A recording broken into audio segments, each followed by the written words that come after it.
친구를 위하여 목숨을 버리면 이보다 더 큰 사랑이 없다고 말씀하시면서 당신 자신을 온몸을 살과 피를 흘려서 우리를 위해 구원해 주신 나의 친구 되신 주님, 그 놀라운 주님의 사랑으로 덧입어서 오늘도 주님 앞에 나왔습니다. 인간의 몸을 입으시고 이 땅에 오신 주님, 우리의 생사화복과 흥망성쇠와 우리의 삶의 모든 것을 다 제율하신 주님, 그 주님을 나의 친구로 불러주시니 감사합니다. 사랑하는 주님, 오늘도 이 하나님의 사랑이 우리의 삶 속에 구체적으로 드러나는 복된 하루가 되기를 원합니다. 하나님의 말씀은 공허한 말씀이 아니라 생명의 말씀이 육신이 되어 우리 가운데 찾아오시는 구체적인 하나님의 사랑임을 감사드립니다. 오늘도 저의 삶 속에 하나님의 말씀이 육화되고 육신화되고 생명화되고 구체화되어서 우리의 삶을 꿰뚫는 하나님의 생명의 말씀이 되기를 원합니다. 이 말씀을 놓쳐버리면, 생명이 되신 주님을 놓쳐버리면 비본질적인 것 붙잡고 내 자신의 어떤 무엇을 가지고 살려고 할 수밖에 없습니다.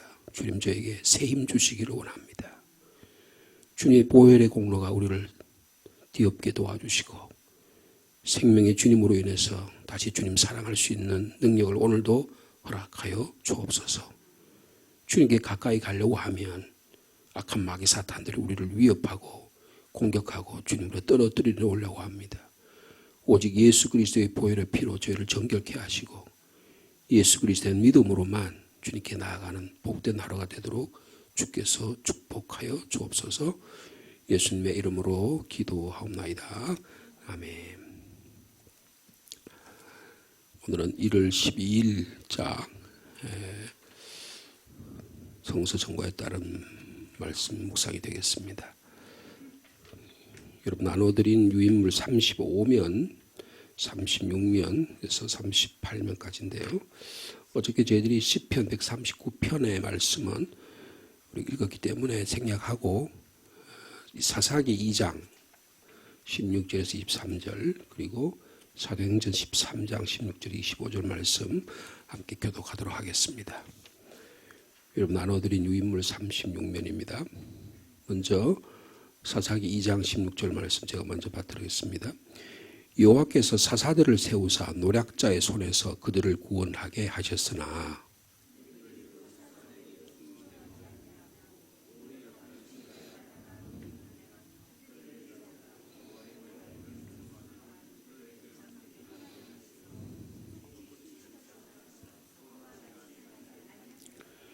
여호와께서 그들을 위하여 사사들을 세우실 때에는 그 사사와 함께 하셨고 그 사사가 사는 날 동안에는 여호와께서 그들을 대적의 손에서 구원하셨으니 이는 그들이 대적에게 압박과 괴롭게 함을 받아 슬피 부르짖음으로 여호와께서 뜻을 돌이키셨음이거늘.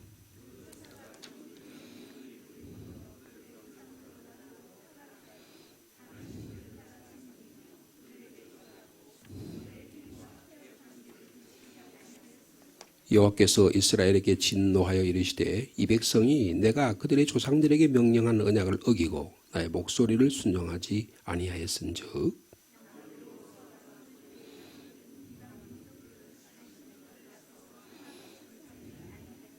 이는 이스라엘이 그들의 조상들이 지킨 것 같이 나 여호와의 도를 지켜 행하나 아니하나 그들을 시험하려 함이라 하시니라.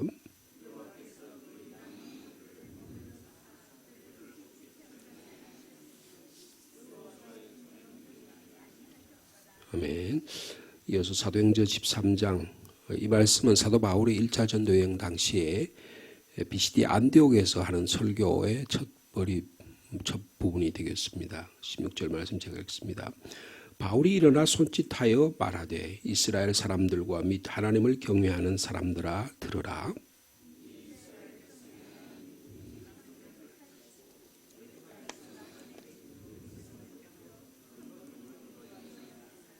광야에서 약 40년간 그들의 소행을 참으시고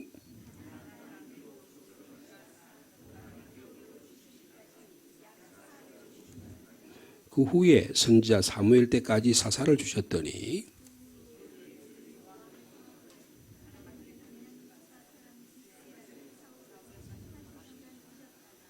패하시고 다윗을 왕으로 세우시고 증언하여 이르시되 내가 이새의 아들 다윗을 만나니 내 마음에 맞는 사람이라 내 뜻을 다 이루리라 하시더니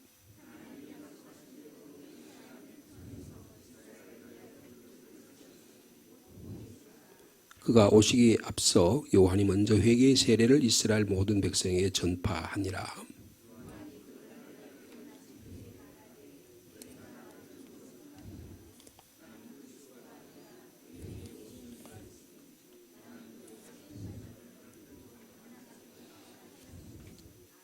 아멘. 저희들이 2024년에 들어와서 지금 두 번째 주간에 성서 정과에 따르는 말씀의 묵상을 저희들이 읽고 있습니다. 본문이 조금 어떤 때는 길기도 하고요. 그래서 제가 반복되는 본문은 생략을 하면서 저희들이 교독을 하고 있습니다. 오늘 저희들이 읽은 이 말씀은 이스라엘의 역사를 이야기하고 있어요. 이스라엘 역사. 사사기는 우리가 잘 아는 대로 한 400년 동안 하나님께서 요수아가 이스라엘을 정복하고 가나안 땅에 들어간 이후에 왕조가 세워지기 전, 그러니까 사울과 다윗 왕이 세워지기 전까지 시대의 혼란상, 그것이 사사기의 내용입니다. 근데 오늘 이 사사기의 내용을 보면 하나님이 사사를 세울 때는 야, 하나님 우리를 구원해 주셨구나 하고 하면서 순종하는데 사사가 죽게 되면 또 원래 상태로 돌아가는 이런 반복이 계속적으로 일어나는 모습을 통해서 어떻게 하면 하나님께서 이스라엘 민족이 회개하고 주님께로 돌아올 때 이 사사를 또 세워주시려고 구원해 주시려고 하는데 이게 계속적인 반복의 사이클이 되는 것을 볼 수가 있어요. 그게 어저께도 사사기 2장에 있는 말씀을 통해서 말씀을 저희들이 배웠는데 여호수아가 사는 동안에는 그리고 장로들이 있는 동안에는 이스라엘 백성이 순종하다. 그리고 또 지도자가 없으면 질이 멸련한 그런 모습. 사사들도 마찬가지죠. 그 2장 18절에 그랬죠. 사사들을 세울 때는 사사와 함께 하시고 구원하시고 또 습히 부르짖을 때 하나님의 뜻을 돌이켜서 구원해 주셨는데 사사가 죽은 후에는 그들의 조상보다 더욱 타락해가지고 다른 신들을 섬기는. 그래서 하나님께서 사람의 약속의 말씀대로 이들을 시험함이라. 22절에 그런 말씀이 있죠. 그러니까 사사 시대를 한마디로 말하면 하나님이 이스라엘 민족을 시험하는 시대다. 우리 개인의 생애를 보더라도 우리가 뭐 70년, 80년 이렇게 산다고 하면 이때마다 하나님 우리를 이 인생의 어떤 고비고비마다 어떤 계기 때마다 하나님 우리를 다스리시고 인도하시고 보호하셨는데 이를 시험하실 때가 있다는 거예요. 여기에 이스라엘 민족이 넘어지지 않고 살아갈 수 있는 그런 주님께로 돌아오기를 원하는 간절한 마음이 여기 들어있다고 볼 수 있습니다. 오늘 제가 같이 묵상하고 싶은 말씀은 사도행전의 말씀인데요. 사도행전의 말씀은 제가 이스라엘 튀르키예하고 그리스 선교여행을 다녀온 다음에 제가 이 말씀을 한 수요일에 한 4차례 걸쳐서 말씀을 드린 것 같아요. 드렸는데 이 사도행 13장 16절 이하의 말씀을 한번 저희들이 같이 읽었던 기억이 생각이 납니다. 사도 바울이 1차 전도 여행 당시에 비시디아 안디옥이라는 곳에 갔어요. 이 비시디아 안디옥이라는 것은 지금의 터키의 남쪽 지역입니다. 터키의 남쪽 지역이 버가라는 곳인데요. 사도 바울이 바울 사도가요. 바나바와 함께 1차 전도 여행을 했을 때 구브로, 지금 키프러스입니다. 키프러스 지역 섬을 원래 거기가 바나바의 고향이에요. 그 키프러스 지역을 선교를 합니다. 선교 끝나고 배를 타고 지금의 튀르키예의 본토인 남쪽 지역인 버가라는 곳에 도착을 해요. 거기 굉장히 중요한 도시고 항구 도시고 지금 굉장히 큰 도시입니다. 근데 거기서 타르수스라는 큰 산맥을 넘어요. 한 2,000m, 3,000m 되는 큰 산맥이 터키 남쪽 지역을 통과해서 저기 시리아 지역까지 펼쳐져 있는 큰 산맥인데요. 그 산맥을 바울과 바나바가 건너갑니다. 그러니까 지금은 자동차로 이렇게 타고 가지만 자동차를 타고 가도 엄청 높은 산을 가고 막 절벽을 지나가서 막 뒤에서 산이 무너질 것 같은 그런 지역들을 통과했는데 그때 당시에 거기를 가려면 몇 달이 걸리지 않았겠어요?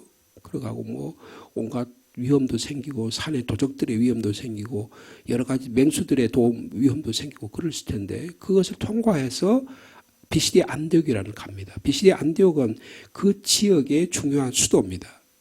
그래서 사람들이 많이 모이는 거죠. 그러니까 사도 바울은 이 비시디 안디옥에 가서 처음으로 사도 바울의 입술로 복음을 전해요. 이게 사도행전에 나타난 바울의 설교가 3번이 나오는데 그 설교의 첫 번째 설교가 오늘 16절에서 이하의 말씀이 되겠습니다. 근데 그 비시디 안디옥은 큰 도시였기 때문에 사도 바울이 회당에 들어가요. 그 도시가 크다고 하는 것은 거기에 회당이 있다는 거예요. 유대인 회당이 있습니다. 그러니까 주로 이 말씀을 듣는 대상이 뭐냐면 유대인들이에요. 여러분 그래서 16절에 그랬죠. 바울이 일어나 손짓하여 말하고 그 앞에 부분을 보면 안식일이 되어서 회당에서 이제 예배를 드려요.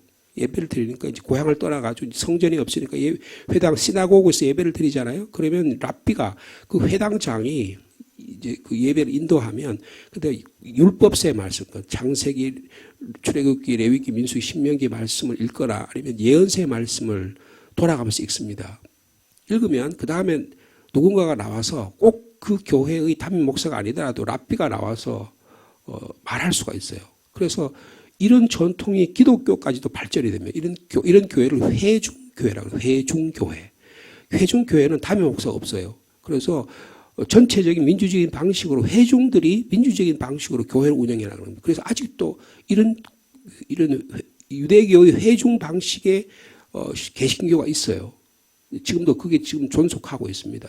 그런 형태가 여기 있는 거예요. 그래서 근데 지금 그러면 누군가 와서 이제 말씀을 전하라 그러니까 마침 사도 바울이 일어나서 지금 말씀을 전하는 거예요. 바울이 일어나서 손짓하여 말하되 뭐라고 말합니까? 이스라엘 사람들과 및 하나님을 경외하는 사람들.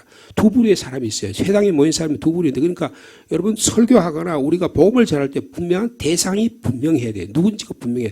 누굽니까? 이스라엘 사람이에요. 이스라엘 사람은 하나님의 역사를 너무나 잘합니다. 구약의 이야기를 지금 모세 오경 율법의 토라 이야기도 하고 율법 그다음에 네비딤의 이야기도 하고 이래서 구약의 뜻을 전부 잘 알고 있거든요.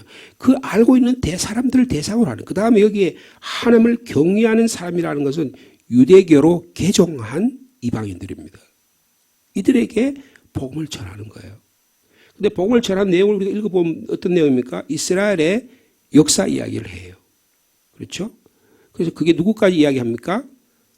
다윗 이야기까지 해요. 그죠? 오늘 내용이 그 내용입니다. 그러니까 그 이야기를 듣는 이스라엘 백성은 너무나 잘 아는 이야기잖아요. 그래서 아주 간략하게 설명을 합니다. 여러분 제가 이야기하는 걸 들어보십시오 하면서 17절에 보니까 이 이스라엘 백성의 하나님이 우리 조상들을 택하시고 이거 조상들이 누굴까요? 아브라함과 이삭과 야곱의 12아들을 이들의 창세기 이야기를 쭉 요 한마디로 하는 거예요. 그리고 애굽 땅으로 건너간 나그네인 그 백성을 높여서 큰 권노로 인도했던 이것은 누구 이야기입니까? 출애굽의 모세의 출애굽 이야기예요. 그러니까 이거 한 절에 창세기 출애굽 이야기를 다 한 거예요. 그 다음에 18절에 광야에서 40년간 그들의 소행을 참으시고 광야 시대의 이스라엘 백성들이 목이 꼿꼿하고 원망하고 불평했던 이스라엘 모습들을 그대로 너무나 분명하게 이야기합니다. 그러니까 이스라엘 백성 이 말을 듣는 회당에 있는 사람들이 그렇지 하고 고개를 숙이고 다 끄덕끄덕 했을 거 아니에요. 그 다음에 어떻게 해요?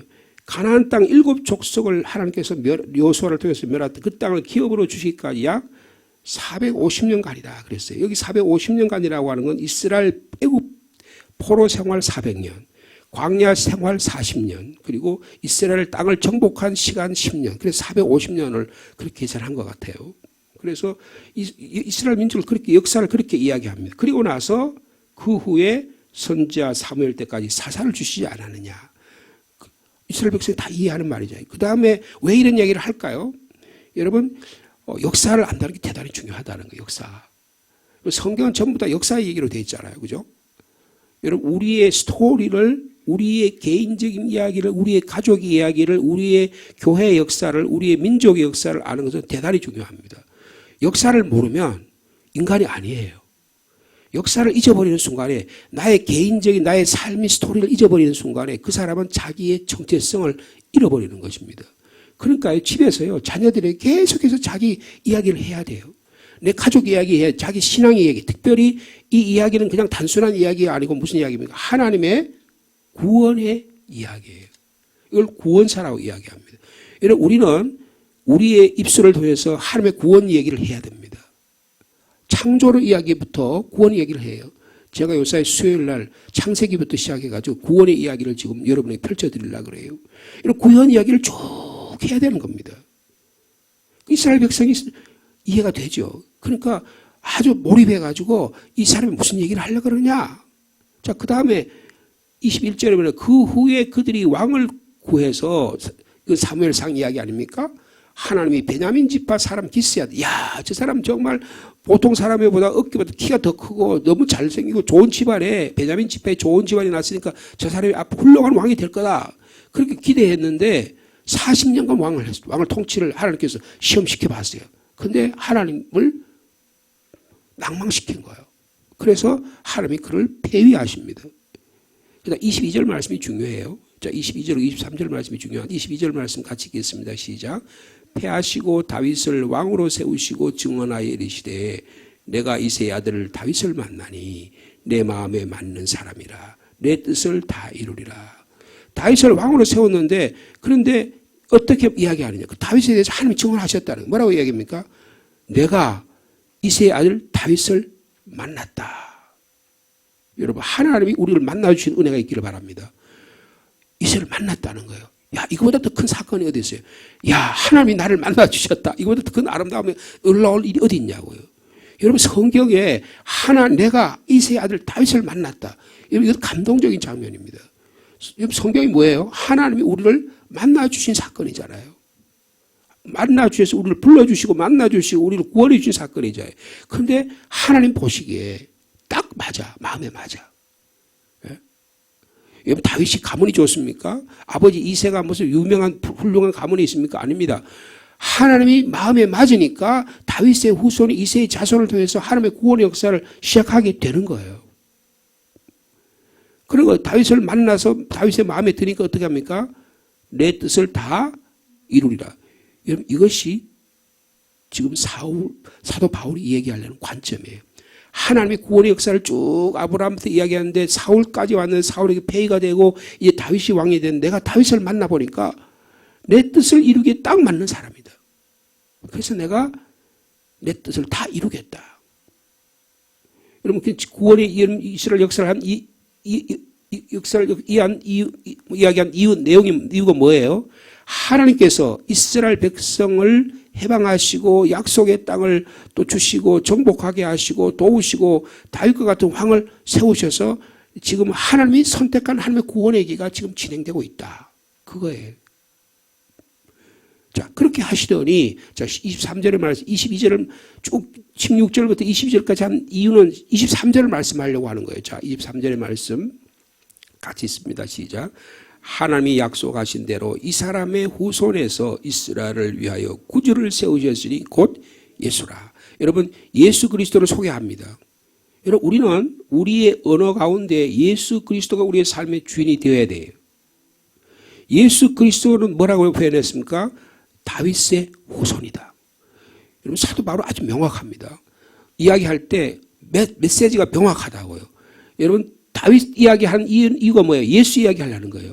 여러분, 우리의 개인적인 이야기를, 우리 신앙 이야기를 하려는 일은 뭐예요? 예수 그리스도를 드러내려고 해야 된다는 거예요. 예수 그리스도만이 나타나야 된다고요. 하나님만이 존귀해야 된다고요. 하나님의 영광이 드러나야 된다고요. 이것을 명확하게 이 복음의 메시지를 전하고 있는 거예요. 하나님이 약속하신 대로 이 사람의 후손에서 이스라엘을 위하여, 그러니까 먼저 여러분, 예수 그리스도는 이스라엘을 위한 구주가 되십니다. 그러니까 예수님은 이스라엘 메시아 다윗의 후손이고요. 이스라엘 민족을 위해서 구원자로 오셨다는 거예요. 여러분, 그래서 복음을 내 부끄러워하지 않으니 이 복음은 모든 믿는 자에게 구원을 주신 하나님의 능력이 되는데 먼저는 누구에게? 유대인에게, 그리고 헬라인에게. 사도 바울이 분명히 얘기했잖아요. 예수 그리스도의 복음은 유대인에게 해당되는 거예요. 여러분, 오늘날 그래서 유대인들을 막 많이 박해를 하고 600만 명 죽이고, 여러분 이스라엘 역사를, 유럽의 역사를 보면 유대인 박해 역사라고 볼 수 있어요. 유대인은 엄청 많이 죽입니다. 히틀러 시대만 죽인 게 아니에요. 스탈린 시대는 더 많이 죽였어요. 그 시대에도 18세기, 17세기 보면요. 유대인들의 박해 시대가 너무 많이, 유럽의 역사를 공부해 보면 유대인들이 너무 많이 죽어요. 근데 유대인들이 지금 저 예수를 잡아 죽인 저 족속이다. 그렇게. 근데 사도 바울은 뭐라 그래요? 이스라엘을 위한 구원자다. 그렇게 말하는 거예요. 여러분, 우리 생각을 좀 바꿔야 됩니다. 여러분, 우리가 내가 생각하는 방식의 구원의 역사로 우리를 자신을 하나님의 구원의 역사를 규정하면 안 된다는 거예요. 내가 생각할 때 저 사람은 구원받을지도 않을 것 같고 내 미움의 대상이 될 것 같고 나의 시기의 대상이 될 것 같고 아웃스 대상이 될 것 같지만 하나님은 그들도 구원해 주시길 원하시는 거예요. 요나 시대에 니느웨 백성들 요나가 그렇게 미워했지만 하나님은 거기에 있는 짐승까지도 다 하나님의 구원의 대상으로 삼았잖아요. 그게 하나님의 뜻이라는 거예요. 여러분, 이 말을 들었을 때 이스라엘 백성들이 어떻게 했을까요? 야, 우리도 그 하나님의 구원의 역사가 이제 중단되지 않았구나. 중단되지 않았구나. 그러면서 여러분 그 뒤에 24절 25절에 세례 요한을 이야기하면 그렇지. 세례 요한이 와가지고 우리에게 회개의 세례를 선포하고 그 이후에 이제 여러분 오늘 본문에 다 나오지 않았습니다. 이제 예수 그리스도를 소개합니다. 자, 오늘 23절에 나타난 예수님은 어떤 분이에요? 다윗의 후손의 왕이신 메시아다. 믿으시면 아멘? 그 다음에 예수는 이스라엘의 구원자다. 구원자다. 하나님의 약속이 성취된 역사를 이야기하는 거예요. 그 역사를 하나님이 성취하신다. 여러분, 하나님이 우리를 위해서 구원의 계획을 세우시면요. 그 구원의 계획은 반드시 이루어지게 될 줄로 믿습니다. 그걸 이야기하는 거예요. 이게 사도 바울이 로마서에서 그 이야기를 쭉 해요. 예수 그리스도를 소개하면서 예수는 다윗의 자손 예수 그리스도 하나님의 아들로서 인간적인 보면 하나님의 다윗의 후손으로서 하나님께서 선택해 주시고 성령의 영으로는 부활의 영으로서 예수 그리스도를 우리에게 세워주신 분이 바로 우리 구주 예수 그리스도. 내가 이 복음 전하려고 여러분 이 편지를 쓴다. 그렇게 이야기하잖아요. 그 동일한 맥락에서 지금 이 비시디의 안독에서 이야기하는 거예요. 여러분, 오늘 우리의 삶 속에서 예수 그리스도를 올바로 증언하고 고백하고 선전할 수 있는 올 우리의 삶이 되기를 축복합니다. 예수 그리스도를 빼고 나면요. 그 다음에 어떻게 해요? 전부 내 삶이 내 중심으로 될 수밖에 없어요. 여러분, 예수 그리스도는 다윗의 왕의 계보로 오신 다윗의 아들 메시아다. 예수 그리스도의 말 하나님의 약속이 성취하신 분이다. 성취하신 분이다. 여러분, 이 분명한 메시지가 오늘 저와 여러분 가운데 있기를 축복합니다. 그러면요. 우리의 삶이 흔들리지 않아요. 어떤 경우에도 우리의 신앙이 흔들리지 않습니다. 우리를 유혹하려고, 우리를 미혹하려고, 우리를 시험하려고 너무나 많은 것들이 이 시대의 풍조가 가운데 있어요. 우리의 길을 달콤하게 만들고 우리의 말을, 우리의 길을 그냥 유혹시켜서 어떻게 하면 넘어지게 만들려고 그러죠. 이럴 때일수록 복음의 메시지 위에 분명히 서 있는 저와 여러분의 삶이 되기를 원합니다. 그래서 제가 우리 시민교회 부임하면서 이 교회의 메시지를 뭐라고 매일 그래서 제가 기도하는 가운데 제가 한 열흘 정도 제 고향에 있는 그 토굴에 들어가서 한 열흘 정도 있었어요. 그래서 하나님께서 어떤 메시지를 주시기를 원하신가. 그래서 오직 말씀, 오직 예수라는 제목을 세웠어요. 여러분, 오직 말씀, 오직 말씀이 되신 예수 그리스도에게 집중해야 예수 그리스도 안에서 나타나는 말씀으로 우리가 살아야 이 험악한 세상을 이길 수 있는 거예요. 이 세상을 변화시키는 능력을 주시는 것입니다. 예수 그리스도 중심적인 사고방식과 예수 그리스도 중심적인 복음의 능력과 예수 그리스도 중심적인 삶으로 살아가지 않으면 너무너무나 험한 시대예요.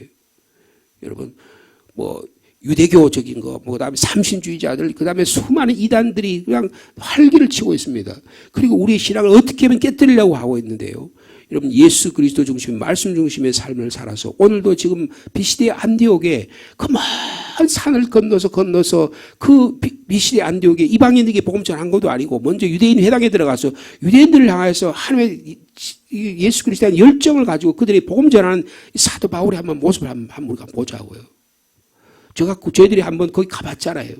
야, 어떻게 여기까지 와서 복음을 전했을까? 여러분, 오늘도 우리 입술을 통해서 예수 그리스도만이 증거되고 높여지는 복된 하루가 되기를 축복합니다. 주님 감사합니다. 예수 그리스도 우리의 메시아, 우리 삶의 중심이 되게 하심을 감사합니다. 사도 바울은 자기의 전생에 자기의 그동안에 자라왔던 가마리엘 문화에서의 삶, 안디옥에서의 멋진 바나바와의 목회사역 다 두고 산 넘고 물 건너 낯설고 사람 서른 곳에 가서 그 회당에 서서 예수 그리스도를 전합니다. 주님, 우리가 어떤 삶의 형편에 있을지라도 오직 예수 그리스도가 우리의 구원자 됨을, 우리를 위한 구속자 되심을 전하는 저희들이 되기를 원합니다. 예수가 없는 삶, 예수가 없는 우리의 생각 참으로 무섭고 우리의 삶이 다 파편적인 삶을 살 수밖에 없습니다. 우리 구원자 되신 주님, 이 시간 저에게 찾아오셔서 내가 너의 친구 된다고 약속해 주셔서 감사합니다. 우리가 그 포도나무에 바싹 달라붙어서 올 한 해도 꽃이 피고 많은 열매 맺기를 원합니다.